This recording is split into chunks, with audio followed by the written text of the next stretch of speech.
Գյումրու ավագանու նիստերի դահլիճում փոխադարձ օրդորների ու մեղադրանքների պակաս չկար նաև նախօրեին կայացած նիստին։ Դրանք բխում էին ոչ օրակարգային, բայց գյումրեցուն ամեն օր անհարմարություն պատճառող ու չլուծված խնդիրներից։ Նախ քաղաքի փոսալցման ու ճանապարհների բարեկարգման խնդիրը բարձրաձայնվեց։ Որովհետև գյումրեցու համբերության բաժակը լցվել է եւ սպասել այլևս անհնար է։ Հենց եղանակային պայմանները թույլ տվեց մենք մենակ կարող ենք տալ։ Շարունակությունը թափառող շների խնդրին ու նախորդ տարի ապաստարանի կառուցման տանուլ տված ծրագրին էր վերաբերում, որում ի դեպ կոմունիստների կարծիքով կառավարությունն է մեղավոր, ՔՊ-ի կարծիքով քաղաքային իշխանությունը։ 5 անգամ մրցույթ դնելուց հետո մի շինարար չեկավ չմասնակցեց, վստահությունը շատ ցածր է կառավարության հանդեպ։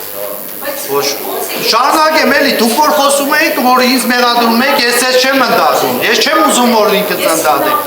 Էթիկան, պահպանեք։ Այդ թե ինչու ոչ մի շինարար չի մասնակցել, այդ է փնտրեք քաղաքապետարանի պատերի ներսում,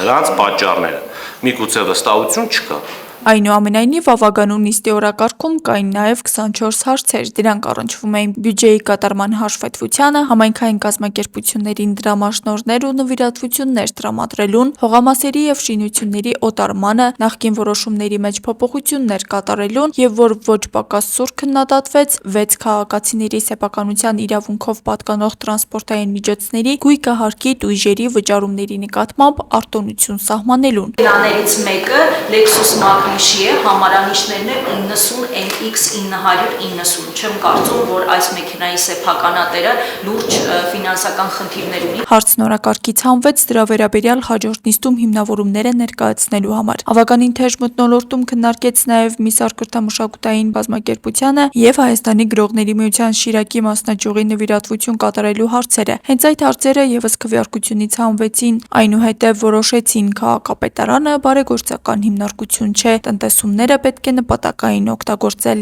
ենթակա ՊՕԱԿ-ներում հսկայական խնդիրներ կան։ Լավին լավն ասեք, պատմին լավն ասեք, ոչ թե ասեք, թե իսկական գումարները, դուք ինձանից լավ գիտեք, եթե այդքան։ Աստղիկ Խաչատրյան, Խանով Անիսյան, այսօր։